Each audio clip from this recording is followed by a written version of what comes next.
Ay, Hola, hola, guapísima, ¿qué tal? ¿qué tal? ¿Cómo A lo ver, llevas? A ver, mira, tengo un dispositivo aquí detrás del móvil, como con un vaso, un boli, a ver si bueno, te queda. Bueno, tecnología punta. se me ve desde muy abajo, ¿no? A lo mejor. No, estás Espérate, bien. vamos a añadirle Tú siempre, un libro al atril. un libro a ti. Ahí. Bueno, ahí me veis más o menos. Divina toda tú. ¿Qué tal? ¿Cómo ¿Sí? estás? ¿Cómo te Muy está bien, sentando fenomenal. esta retirada forzosa, sí o sí, de la vida normal?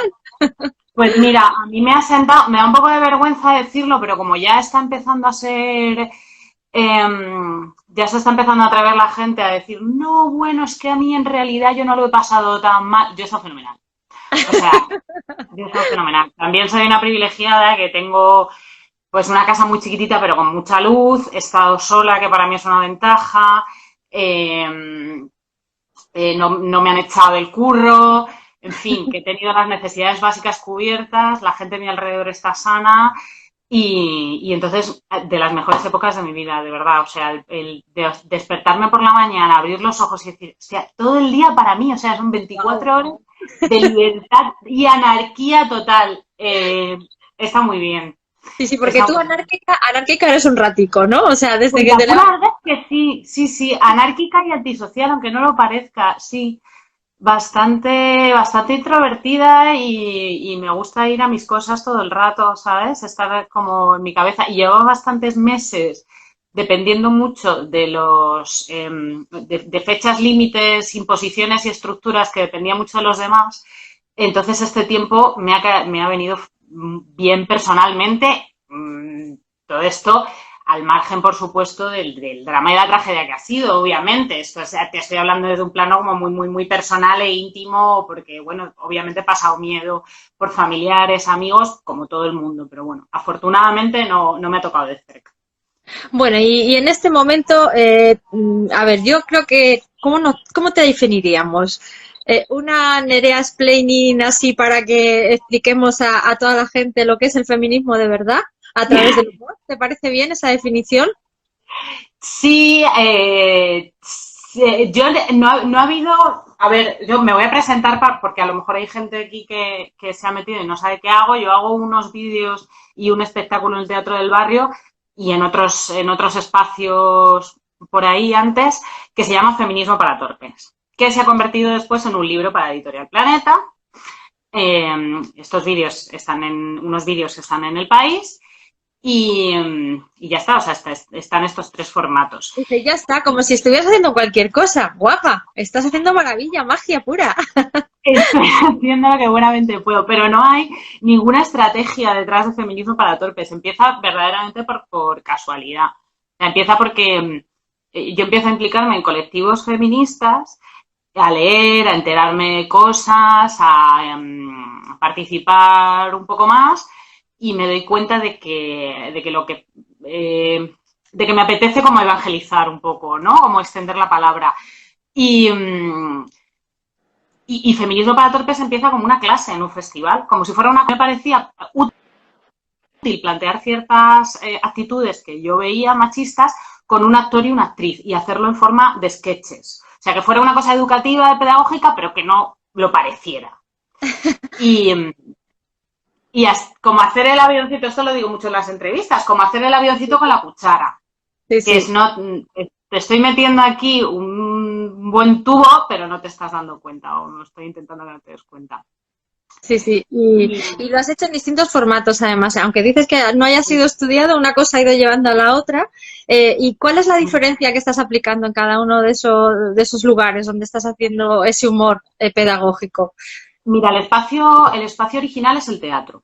Ujú. En el teatro, que el show que dura una hora y algo, y Que que se hago pasa con... volando, ¿eh? Que desde aquí os invito a que vayáis a verla ya la próxima vez que esté abierto y que agotemos las entradas, porque No, a mí pasáis un lo echo rato mucho de de menos. se caen las lágrimas y te Lo duele el echo de estómago. menos.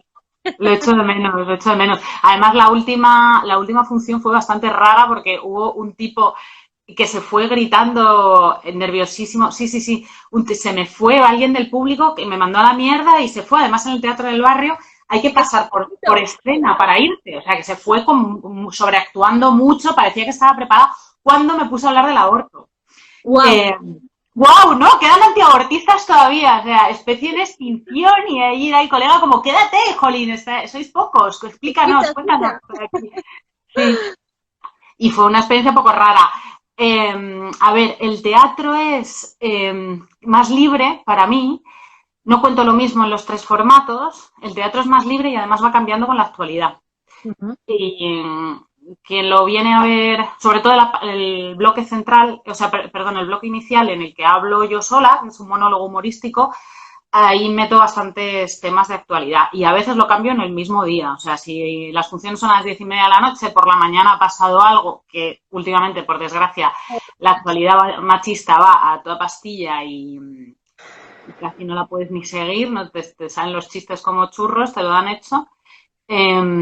Si ha pasado algo por la mañana, a veces lo comento por la noche. Y luego la segunda mitad, que estoy con Laura Javois y con Luis Miguel Ríos, que son el actor y la actriz, esa es más fija. Y en el teatro me permito decir un poco lo que me da la gana.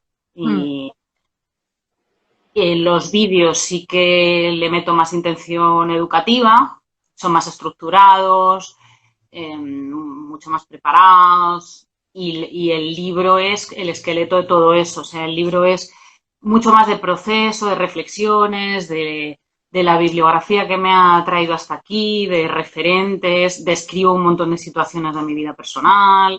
Es el esqueleto de todo al final, es como un elemento de reflexión. Hablo... Sí, perdona, en el libro justamente hablas de una descripción que me gusta y que además me la voy a quedar también porque en lugar de hablar de las gafas violetas, hablas de limpiar las gafas, esa mirada turbia y sucia que tenemos, que cuando ya te coges ese papel y lo limpias, lo ves mucho más claro, no, lo ves totalmente claro, ¿no? Y creo que ese proceso empieza en algún momento para todas. ¿Cuál fue el tuyo? Si tienes así algún... Yo pensaba que era feminista, a ver, te voy a poner un poco más en vertical porque me da la sensación de que estáis viendo demasiado mi lámpara, ¿no? Y tampoco es plan. Igual. Para mí fue gradual. A mí lo que me pasó fue que el feminismo se movió a mis prioridades absolutas de manera gradual mientras trabajaba en una revista de moda para mujeres, en Marie Claire.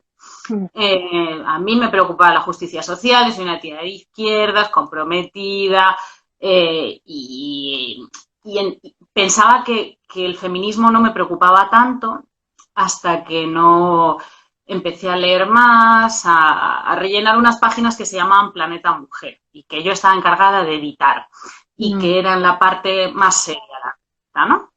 Y entonces... este trabajo me obligó a empezar a leer mucho más sobre la situación de la mujer, informaciones, blogs, a rebuscar, cuando a lo mejor tampoco era un momento en el que el tema estuviera tan presente como ha estado en los últimos 4 o 5 años. Te estoy hablando hace más de 10 años. Claro, porque tú como periodista trabajando en unos medios que podemos catalogar de frívolos, donde se venden cremas celulíticas, moda y demás, que siguen patronizando a la mujer dentro de ese patrón patriarcal, encuentras ese hueco y dices, no tenemos que odiar a estas revistas porque obviamente hay secciones, pero ahora que ya estás un poquito más fuera, siguen contribuyendo en exceso a que haya una cultura, un patrón de belleza que no se corresponde con la diversidad de mujeres que somos todas y cada una de nosotras, ¿no? Pero están haciendo un intento que es muy de reconocer, yo sigo colaborando en algunas, de hecho, muy de reconocer por cambiar. Y es que es lo que siempre nos pasa a las mujeres, ¿no? Que en una generación, en 2 generaciones, hemos cambiado de manera radical, mientras que la masculinidad cambia a paso de tortuga, no llega el nuevo hombre, no termina de llegar, y en cambio nosotras no paramos de cambiar. Y los productos que nos acompañan, las marcas, las revistas, la literatura, la cultura, todo lo que nos acompaña está forzosamente cambiando con nosotras. O sea, las revistas femeninas de ahora no pueden ser como las de hace unos años y están haciendo eso, un esfuerzo de inclusión, diversidad, un feminismo muy liberal, muy comercial, muy superficial a veces, pero otras veces no tanto. O sea, yo encontré en aquella revista espacio para escribir de cosas que en los medios generalistas no tenían cabida. Entonces, a veces, recuerdo un reportaje de Slow Fashion que básicamente lo que hacía era cagarme en la moda masiva con muchísimos argumentos y estaba pues entre dos anuncios de Vuitton y de Zara. Pues tú me vas a contar, pero ahí hay un espacio y hay que aprovecharlo. Y hice lo que pude por aprovecharlo. Y ahora mismo eso está mucho más institucionalizado, mucho más organizado. Es verdad que hay una intención ahí y que no... que te encuentras a gente feminista, a mujeres feministas en las revistas femeninas, todas, todo el rato.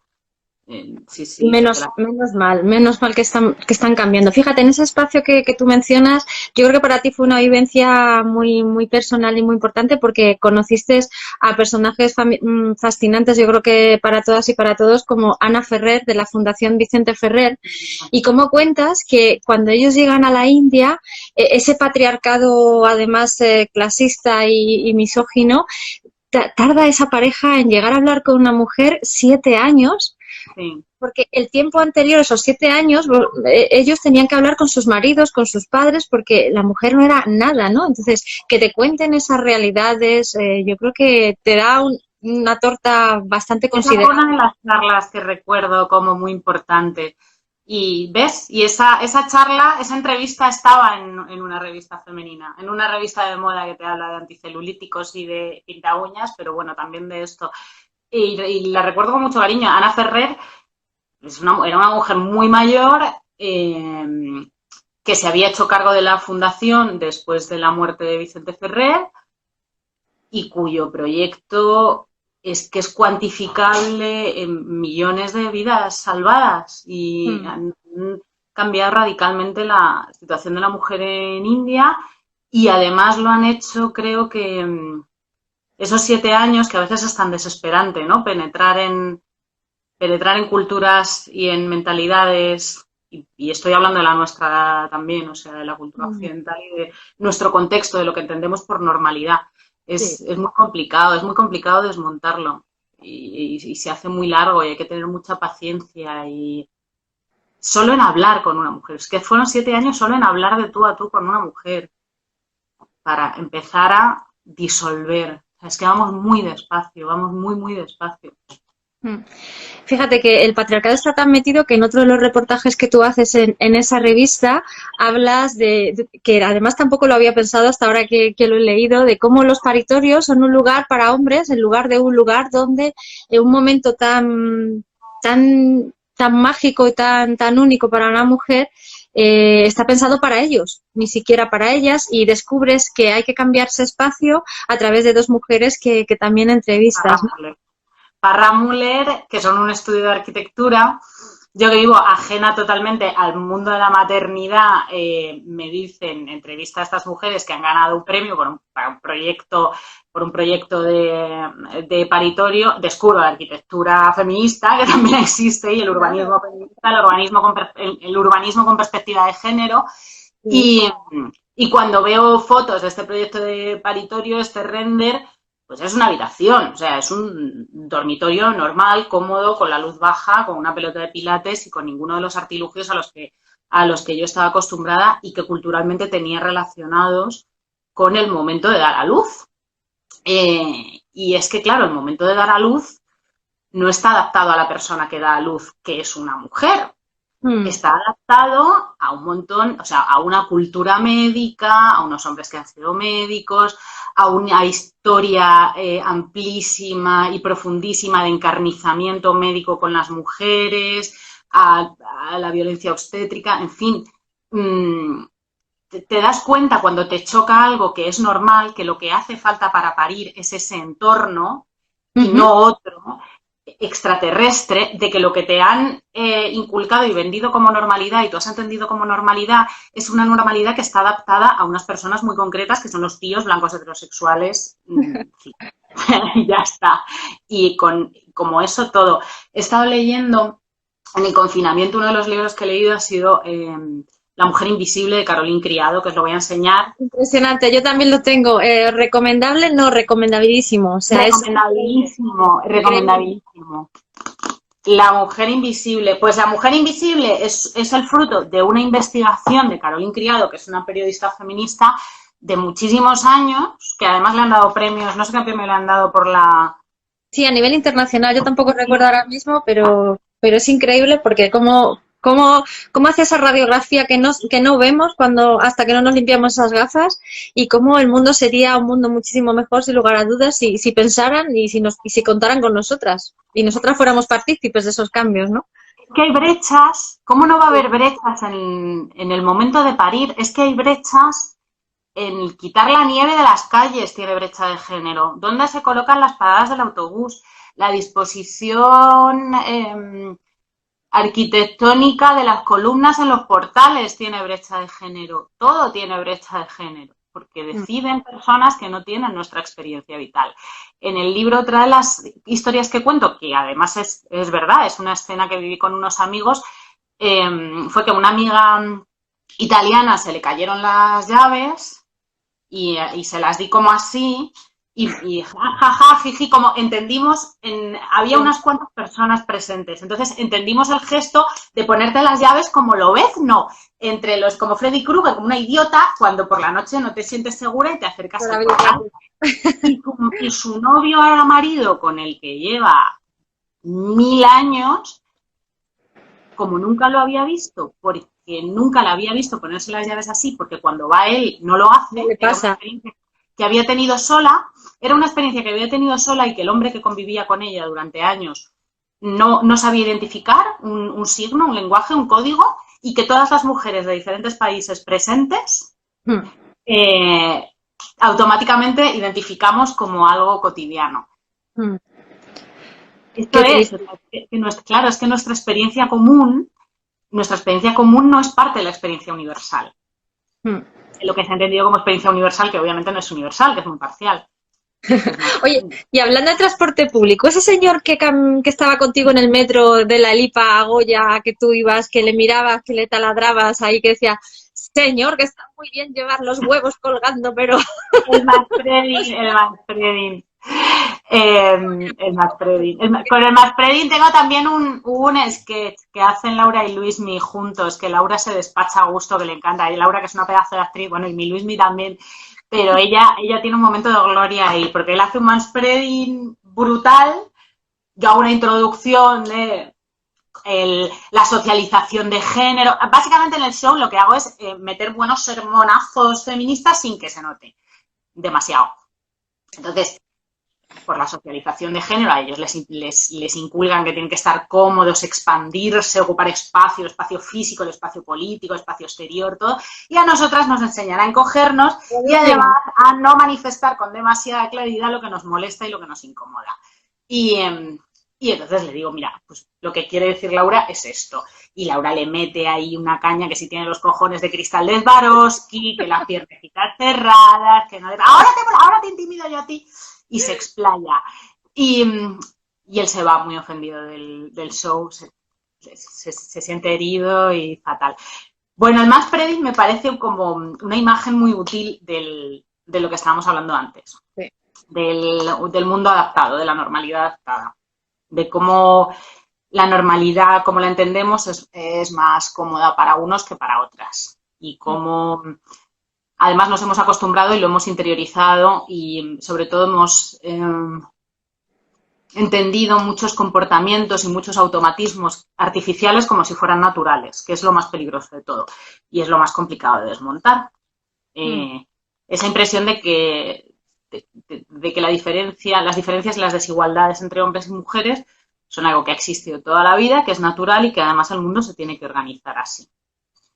Quien está en una posición superior, en la posición cómoda, en este caso los hombres, pues tienden a perpetuar estas ideas, ¿no? Y lo estamos viendo porque cada vez que hay una oleada feminista, el tema pasa a la primera línea y empezamos a marcar agenda social, informativa, política, viene la reacción. Y la tenemos nada menos que en el Congreso de los Diputados requete bien representada, la reacción machista. Ahí está. 52 nabos ahí sentaditos. 52. Más los que están en las calles y pactan con ellos, ¿no? Y eso es muy, muy preocupante porque hemos ido muy atrás en muy poquito tiempo, Nerea. No imagina, siempre se nos dice, ¿no? Siempre viene algo y viene más fuerte y no se echa para atrás, pero yo creo que no no nos podíamos imaginar ni lo del coronavirus ni tampoco este retroceso que ha habido en una España supuestamente del siglo XXI. Pero luego si miras la historia del feminismo ha pasado más veces, ¿no? Sí. Pues primera ola y luego un código napoleónico que es brutal. Mira, María Ávila Bravo Villasante, que para estas entrevistas sería una tía súper interesante, te la recomiendo un montón. María Ávila Bravo Villasante ha publicado hace muy poquito un libro que es su tesis, que se llama La máquina reaccionaria, que es una tesis que ha hecho con Ana de Miguel, o sea, que ha sido su profa y tal. La máquina reaccionaria que te explica todos los mecanismos de retroceso que ha habido después de cada oleada feminista, sobre todo en los últimos años. Ella se centra como en después de los 80. Estas ideas de los 80, de que el feminismo ya ha hecho todo lo que tenía que hacer, ya hemos tenido una revolución sexual, entonces ahora esto vamos a aprovecharlo comercialmente, ya las mujeres son dueñas de sus cuerpos, pueden hacer lo que quieran, con lo cual tienen total libertad para sexualizarse, porque como ya el patriarcado no existe, pues digamos, es completamente falso. Y esa es una reacción muy tramposa y muy complicada de localizar que hemos vivido hace muy pocos años, y la que estamos viviendo ahora es decepcionante por rancia, ¿no? Y por de brocha gorda. Es que son, no sé, hasta la iconografía, militares, coches, los caballos, las banderas. O sea, a mí es que se me hace ya se podía esforzar un poquito, ¿no? En darle algo de vidilla, ¿no? Pero ves que funciona. O sea, sí, no sé. Muy, pues eso, muy burda, muy de brocha gorda, un asco. Por aquí dice que también están los nabos del PP muy sueltos. Y ahí tenemos, y los que no son nabos, amiga, ahí tenemos a Cayetana Álvarez de Toledo. Cayetana Álvarez de Toledo, que menuda es, que cada vez que habla... Amazónicas, que cuando hablan sube el pan, madre del amor hermoso. Amazónicas, o sea... Sí. Cabalgan ellas, fíjate. Oye, que me encanta que seas una evangelizadora de la copa menstrual. Mola. La copa menstrual, ahora estoy en una despensa solidaria aquí en mi barrio y es lo próximo que tengo en mente, porque abastecemos a varias personas, bueno, la situación es muy terrible, como todo el mundo sabemos, y están todos los barrios de Madrid organizándose muy bien. Además, se está demostrando que son el sostén de la gente, ¿no? Sus propios barrios y sus propios entornos, y están respondiendo a lo que otras estructuras e instituciones no están respondiendo. Y mi próximo proyecto es dejar de repartir Tampax y compresas y empezar a hacer una buena explicación de la copa menstrual, a ver si alguna se apunta. Que tuviste cierta situación tú con tu copa menstrual y ahí bullendo una ollita en tu casa cuando alguien... Mi copa menstrual y unos dildos también. Es que tú cuando te pones todo la vez, hija. Porque yo no soy, es un puchero, pues chica, un puchero de domingo que te llega una persona a leerte el gas, porque yo todavía tengo gas, y tienes ahí el puchero, que es todo un montón de cosas rosas y moradas en el puchero. Yo no soy generación Satisfyer, yo tengo unos vibradorcitos muy básicos, no me ha hecho falta el Satisfyer. Oye, por cierto, ¿crees que el Satisfyer también tiene algo de capcioso? Que está muy bien la satisfacción, valga la redundancia, pero si solamente nos basamos en eso, dejamos también de utilizar lo que es la relación con los otros cuerpos para encontrar el placer, ¿no? Que todo sea como demasiado programado. ¿Ves esa parte negativa o nos quedamos solo con el placer sexual que provoca? A mí el Satisfyer no me entusiasma. Y no me entusiasma como concepto. Que haya hecho falta. O sea, nosotras tenemos un clítoris, que es un pequeño dispositivo maravilloso y el único órgano del cuerpo humano dedicado solamente al placer. Esto es un milagro. Y el clítoris se lo puede estimular arrimándote a la lavadora cuando está en centrifugado, con una costura del pantalón que de repente está colocada de aquella manera y hay 4 baches, en fin, o sea, el clítoris es una cosa mágica y no hace falta un dispositivo que cueste 39,90 para estimular el clítoris, no es necesario.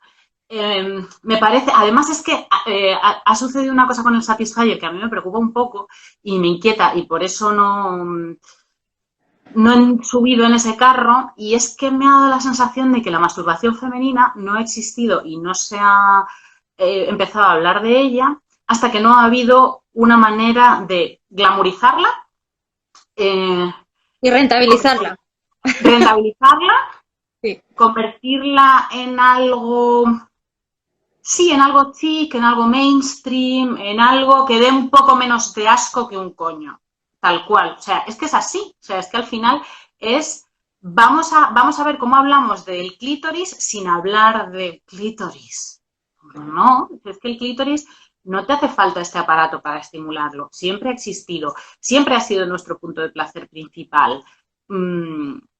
No sé, me resulta como muy problemático que haga falta esta especie de palo selfie de la masturbación para masturbarse y para hablar de la masturbación de una manera menos, menos espectacular de lo que se ha hablado con el Satisfyer. Me parece que hemos pasado, o sea, que nuestra masturbación ha pasado, como muchas cosas que han sucedido con la vida y la intimidad de las mujeres, que al pasar por un supuesto filtro del feminismo, que nuestra sexualidad ha pasado de no existir a existir de manera masiva, capitalista, glamurosa, superheroína, chachiguay, me hago una camiseta con el Satisfyer, regalo, hago las fiestas Satisfyer, sin pasar por el estadio de normalización. Y no ha pasado por el estadio de normalización porque en nuestras series que vemos todo el rato, en las pelis, en la cultura en general, incluso, iba a decir en la literatura, no lo sé, pero creo que también el sexo se representa como penetración, normalmente, siempre. Vamos, yo tengo muy presente una escena de heridas abiertas en la que hay una estimulación clitoriana y para de contar. El resto, sí, el resto es dos personas que tienen sexo, incluso cuando esas dos personas son mujeres, se representa como penetración y se ignora completamente el hecho de que nuestro placer es distinto. Entonces, no hemos pasado por esa fase, que en parte nos educa un poco. Hemos pasado directamente al aparato de 39,90. Está muy bien, ¿sabes? Que cada cual con lo suyo, pero que no me entusiasma no me entusiasma la exageración alrededor de este tema. Sí, se ha hecho demasiado. Quiero hablar también de cisternas, ya que estamos,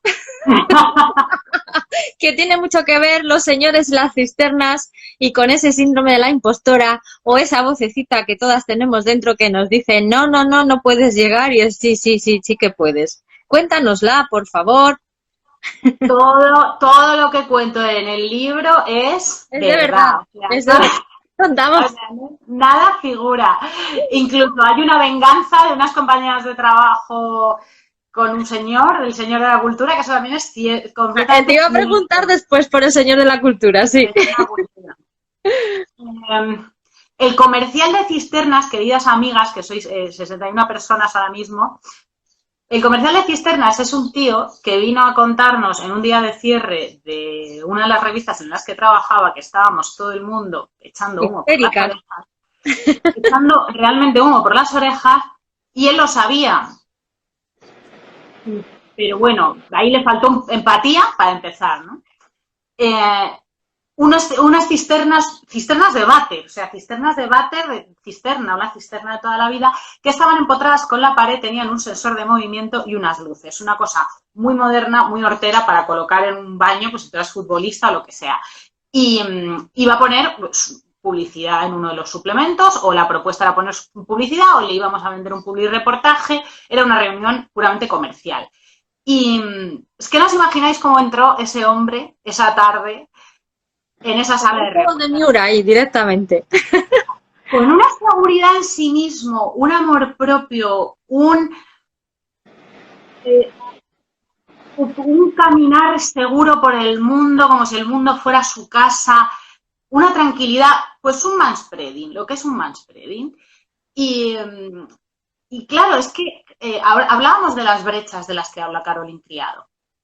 Creo que la brecha más jodida y más complicada de superar y de localizar, por profunda y por incrustada en nuestro sentir y en nuestras psicologías, cuando nos criamos en el patriarcado, es una especie de brecha de autoestima y de autoridad y de credibilidad en el que te escucha, y de autoridad y de autoestima en ti. Por eso es tan frecuente esto que llaman el síndrome de la impostora, que yo lo he sufrido, y bueno, y muchas amigas talentosísimas lo han sufrido, la mayoría, diría yo.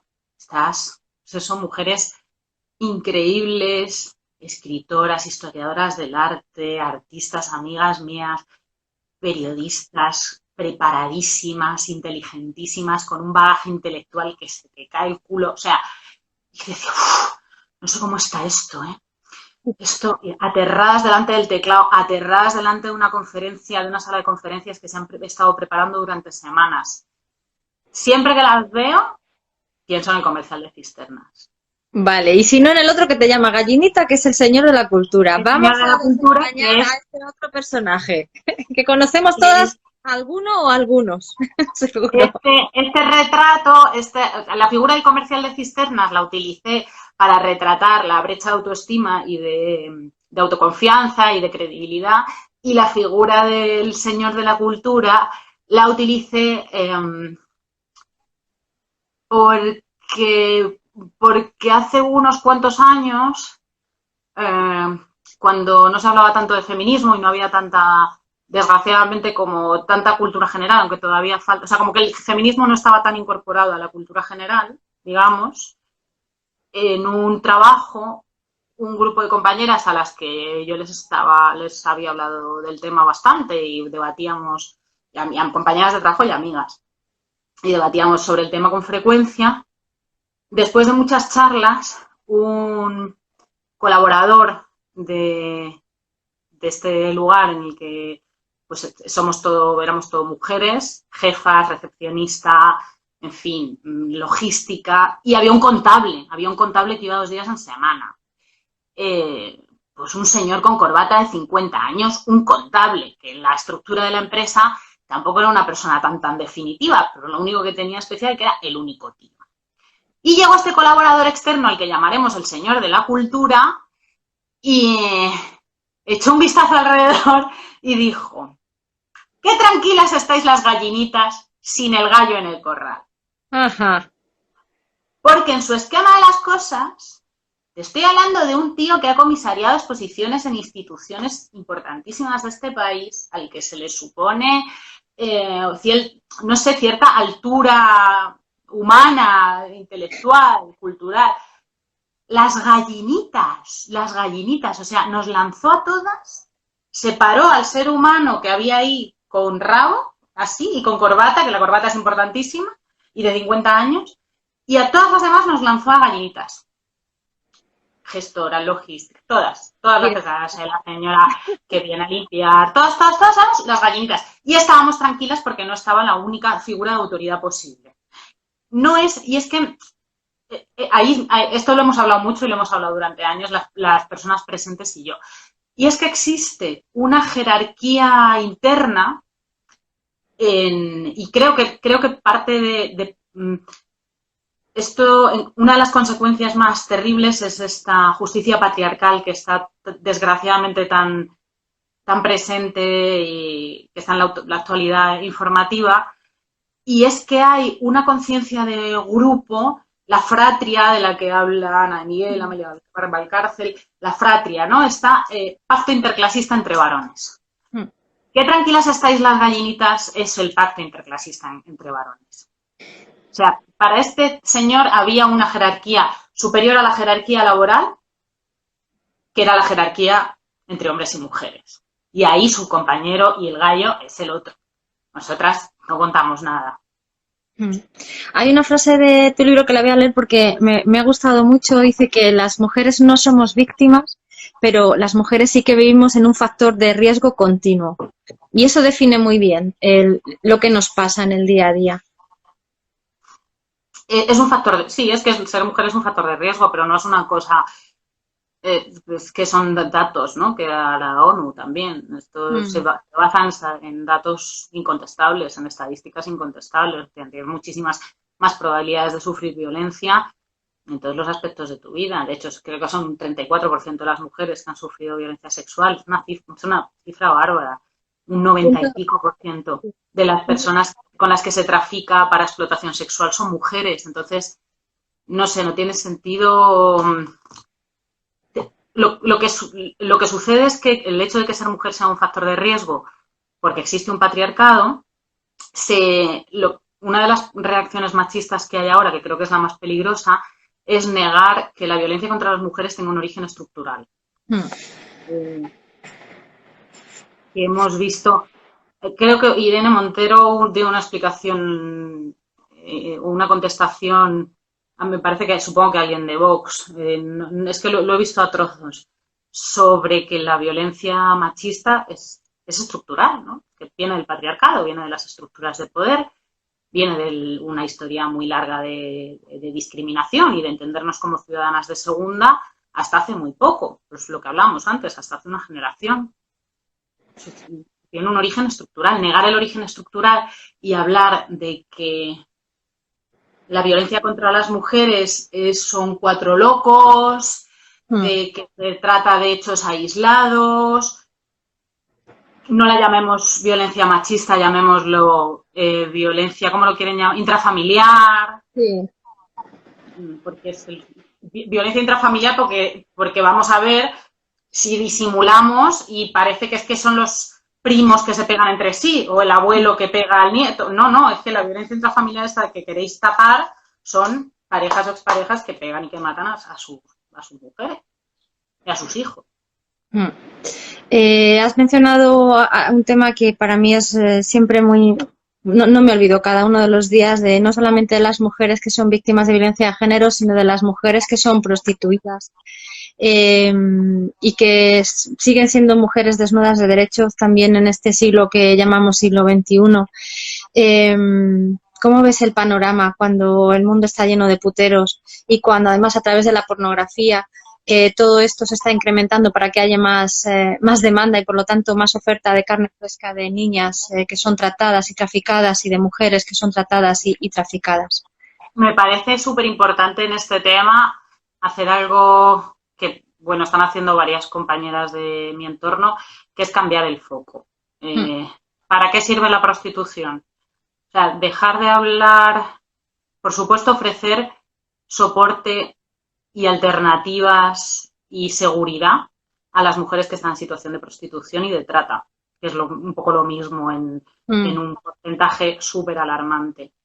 Y sobre todo, entender para qué sirve la prostitución. La prostitución sirve para que el señor Anselmo tenga derecho a follar con jovencitas. O sea, no es algo necesario, no es un bien, no es un servicio, no es algo de primera necesidad. O sea, antes de pensar en cómo lo arreglamos, se regula, se prohíbe, o sea, estas discusiones históricas del feminismo tan terribles y tan complicadas, pensemos, vale, pero ¿por qué estamos hablando de esto? ¿Por qué estamos teniendo discusiones brutales, rupturas brutales, roces tremendos para que el señor Anselmo folle? O sea, no es para que una cría sudanesa sobreviva o para que se empodere siguiendo los discursos más descabellados. Es para que un tío, otro tío sigan entendiendo el mundo como un lugar en el que pueden comprar, en el que el tener sexo es un derecho y comprar sexo es un derecho. Y no lo es para nadie. Un mundo en el que creen que eso es el sexo. El sexo es una relación consentida entre dos personas, sean homosexuales o sean heterosexuales, y desde luego ahí no hay sexo, ahí hay violación previo billete de por medio. Eso es lo que también tenemos que empezar a dignificar, ¿no? Para que se sepa que lo que están haciendo, de la misma manera que cuando alguien dice que quiere una familia y compra un niño, se le tiene que llamar explotador reproductivo, pues a los puteros se le tiene que llamar por su nombre, ¿no? Porque cambiando un poco vemos la realidad, ¿no? Así es, que tampoco es un derecho tener hijos tuyos. No. O sea, tampoco es un derecho. Empezando por ahí. O sea, dejemos de discutir de que si la situación, bueno, pero altruista, no altruista, pero legislemos, en países se puede, en otros no. Bueno, vamos a ir a la raíz de esto. ¿Esto qué es? ¿Un derecho o un deseo? Es un deseo, no es un derecho tener hijos propios. Tú has escrito sobre el tema y bueno, eres desgraciadamente, ¿no? Te has metido como hasta la raíz y es terrible. Ahora se ha visto esas granjas de mujeres en Ucrania con cunas y cunas. ¿Qué normalidad es esa? ¿Por qué esas familias tienen derecho a alquilar un trozo del cuerpo a una persona? No. Y ahí también se ha intentado retorcer el debate y convertirlo en un debate sobre los derechos LGTBI, que eso ya me parece una perversidad máxima, porque la inmensa mayoría de las personas que compran bebés, vamos a decirlo como no, lo que es, que compran bebés son parejas heterosexuales. Una cosa, ¿no? Lo sabes. Intentan retorcer los debates para que no parezcan lo que son. Mercadeo puro. Has hablado de un tema en tu caso también, que me gustaría que hablaras de qué aporta el lesbianismo al feminismo y el feminismo al lesbianismo, porque obviamente hay muchas cosas en común y ambas facetas nos hacen mejores y más fuertes a las mujeres, ¿no? Para mí para mí el feminismo es inseparable de otras luchas sociales. De hecho, a mí lo que y por la justicia social, a mí lo que me atrajo hace muchos años y por lo que prioricé y convertí en el feminismo en el centro de mis preocupaciones y de mi trabajo creativo fue porque me di cuenta de que atravesaba otras injusticias. O sea, me di cuenta de que si ponía todos mis esfuerzos por aprender y por entender en el feminismo, iba a entender muchas otras cosas. Iba a entender la organización económica capitalista, que se sustenta en el trabajo gratuito de las mujeres desde que existe. ¿Por qué las familias se organizan como se organizan? Iba a entender por qué nosotras somos las más precarias al final, ¿no? No hablemos, pues, no sé, atraviesa los derechos LGTBI, atraviesa el racismo, atraviesa las injusticias económicas, atraviesa cómo se organiza nuestro tiempo, cómo consumimos, cómo producimos, cómo explotamos. Yo es que no entiendo el feminismo separado del antirracismo, de los derechos LGTBI. Sé que hay gente que sí, yo no lo entiendo separado. O sea, para mí son luchas complementarias, preocupaciones en el nivel personal y en el teórico igual no tanto, y está bien compartimentar y que la gente piense y analice ciertas cosas por separado, pero para mí en mis preocupaciones del día a día creo que son dos luchas que han ido de la mano y que van a seguir yendo de la mano y en las que hay debates internos que a veces son duros, pero que no son debates que nos dividan si no empezamos a utilizar unos tonos que no deberíamos utilizar. Me explico. Uy, no me digas que se me está acabando la batería. Me explico. Creo que está bien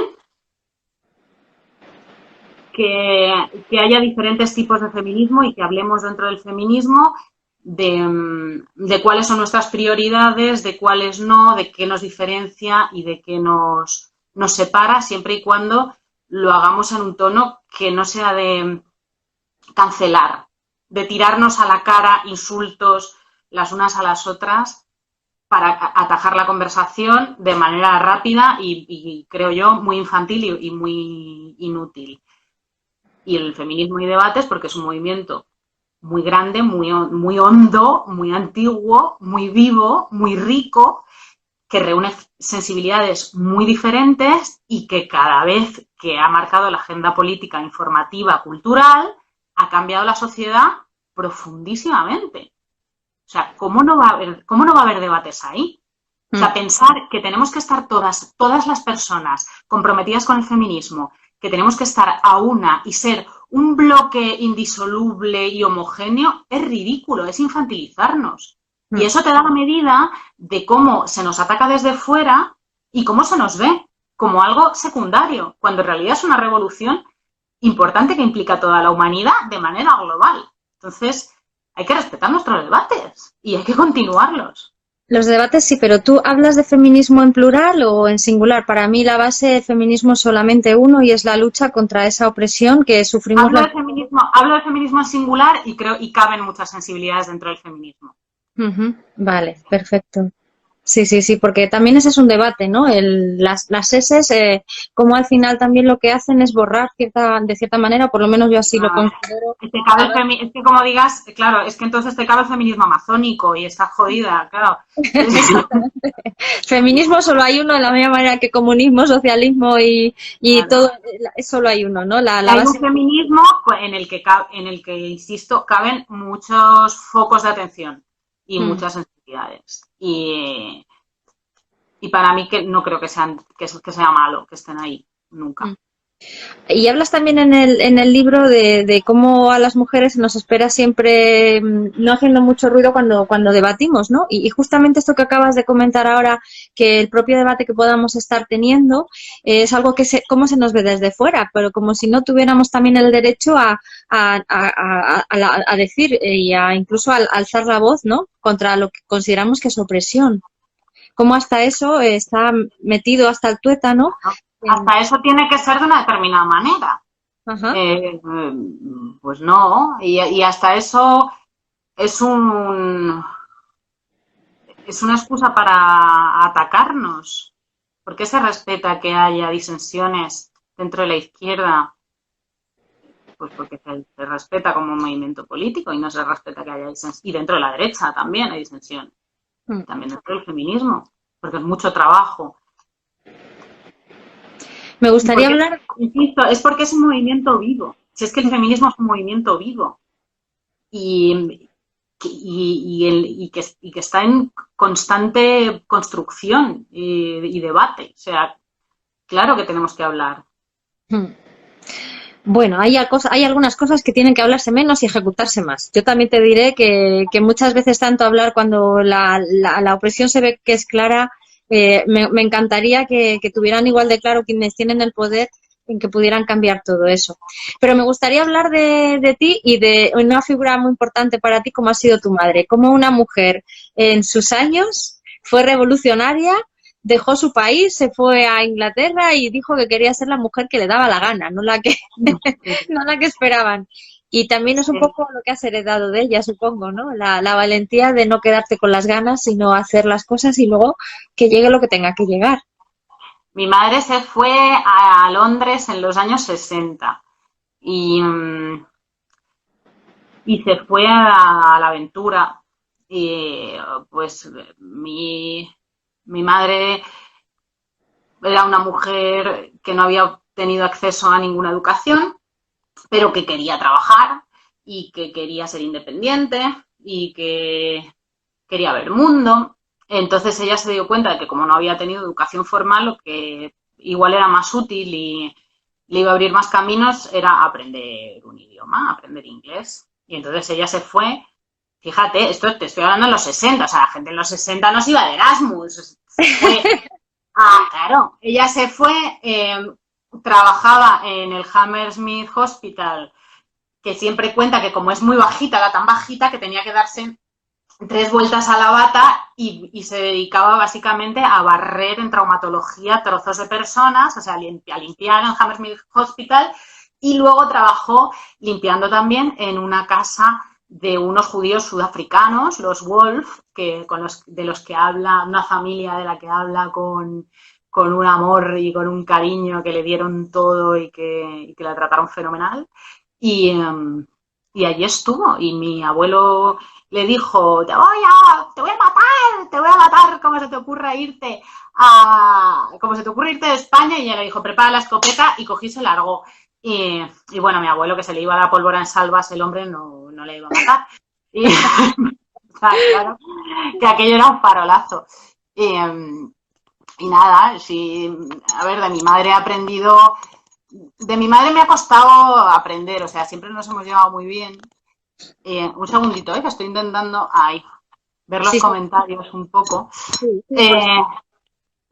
ahí va. De mi madre no me he dado cuenta de todo lo que he aprendido hasta que no he sido mayor. Y he leído y he pensado y he sido adulta y he mirado para atrás y he visto pues que todo lo que tenía naturalizado a lo mejor no era tan natural. Y entonces ahí sí que he reconocido su trabajo, su trabajazo, pues eso, este trabajo doméstico, es que somos 5 hermanos, o sea que imagínate el trabajo doméstico que tuvo mi madre, todo el del mundo. Como tantas madres. El oficio no pagado, pero entregado, sin queja, ¿no? Absoluta, ¿no? Que fíjate que además la campaña que, ahora que me estoy acordando, la campaña más machista publicitaria ha sido la del Corte Inglés del año pasado, la de las madres abnegadas. ¿Te acuerdas de aquel anuncio 100% madre ni cero queja? Pues ese ha sido el anuncio que ha ganado este año la campaña más machista aquí en España. ¿Qué campañas te recuerdan a ti así que se te bulla la sangre ya que te dedicas? Esa es la peor.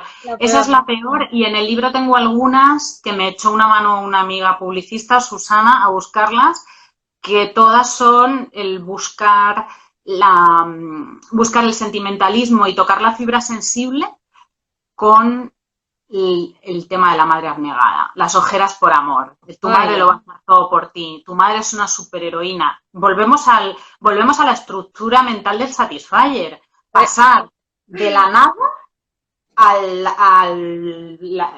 la explosión y al glamour, o sea, es que es pasar del no reconocimiento a eres una superheroína, o sea, ese reconocimiento, ese halago falso, esa cutrez. Fíjate lo que me ha recordado durante el confinamiento, el tratamiento informativo que se hacía de los sanitarios y de los niños, llamándoles héroes. Los niños eran los pequeños héroes, los sanitarios eran los grandes héroes.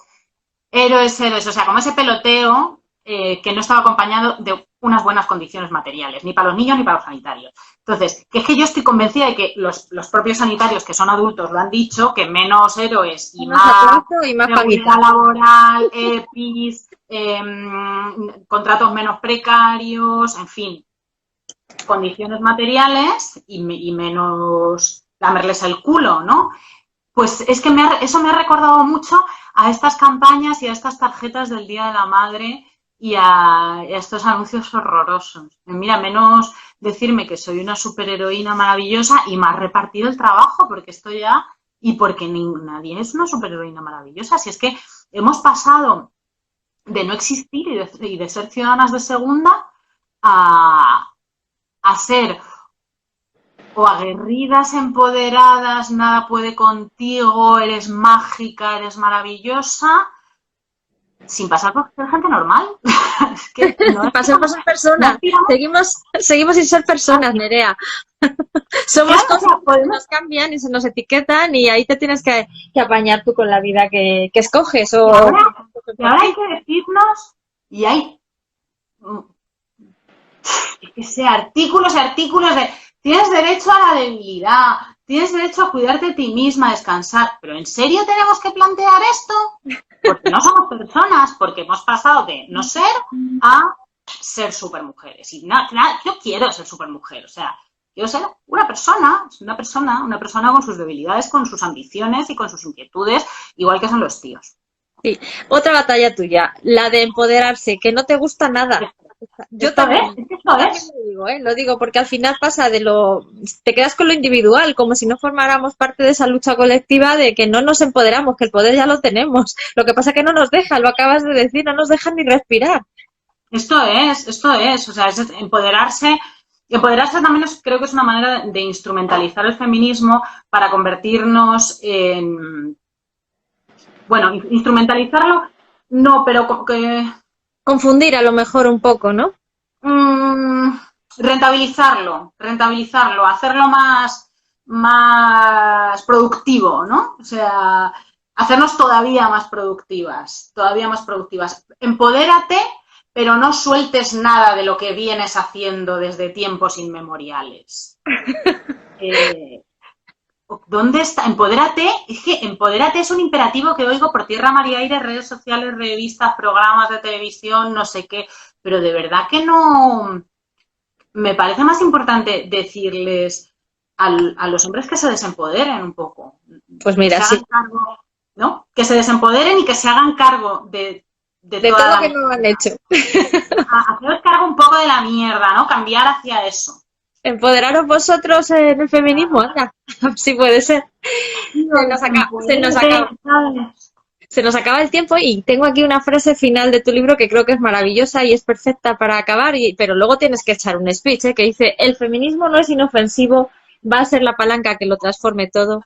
El feminismo nos ha cambiado tanto a nosotras que nosotras vamos a cambiar el mundo. Ole, Nerea, ese punto final. Chimpún. No sabes lo que lloré, te lo juro, cuando lo terminé. Madre mía, encima el último capítulo que no estaba pensado, que era el de mi madre, bueno, aquello fue ¡guau! Y escribí a mi editora, ¡que haya terminado! A lo mejor no era el speech que esperabas, pero es que así fue. Lloré muchísimo, que llevaba en pijama no sé cuánto tiempo y me costó la vida terminarlo. Claro que no es inofensivo. Lo más importante de esa frase, más que esto de cambiar el mundo, que es verdad que es muy bonito y siempre funciona muy bien, y estamos intentando, haciendo lo posible porque sea verdad, el que no es inofensivo. El que Eso, no es inofensivo. que si no, Que no nos hacen caso. Nos quedamos ahí, sí, sí, os quejáis, pero vais a seguir haciendo más de lo mismo. no, Y no, no es inofensivo. Es transformador. Es transformador en un nivel individual y en un nivel colectivo. Y si no, no estaríamos aquí. Eh, y es transformador positivamente para todo el mundo. Para nosotras que estamos metidas en esto y que creo que nos ha dado mucho, mucho, mucho. A mí me ha dado muchas inquietudes y muchos dolores de cabeza, pero ha sido súper enriquecedor entrar de lleno y me siento como parte de una comunidad muy importante. Y el otro día un chico en una entrevista como esta me preguntaba quiénes eran mis referentes y, y me costaba responderle. Me costaba responderle porque yo entiendo, a ver, mis referentes son obviamente todas las lecturas feministas que todas conocemos, pero le decía, es que yo, claro, me preguntas esto y me siento más en red que otra cosa. O sea, me apetece mencionarte a todas mis amigas escritoras, activistas, pues no sé, Semiramis González, Yolanda Domínguez, como un montón de gente que es que no sé si son referentes, que son referentes, o sea, que claro, yo las claro, admiro y son, sé que sí, ellos me admiran a mí, pero como estamos todo el día hablando por WhatsApp y comentándonos nuestras inquietudes, nuestra María Bastaró, Rosario Villajos, y están trabajando en el día a día, es que mis referentes son estas personas, estas chicas de mi entorno y estas mujeres de mi entorno que, que me dan y les doy y con las que formo algo importante y nada inofensivo.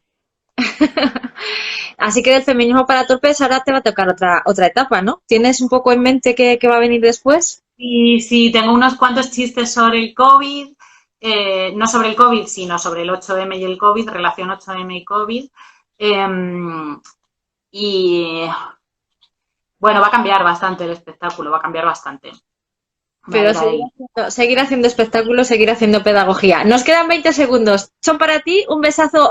Yo me despido y se despide aquí la reina Nerea. Así que todo para ti. Muchas gracias, Nuria, de verdad, mil gracias. Muchísimas gracias. Ha sido una charla muy interesante y se me ha pasado volando.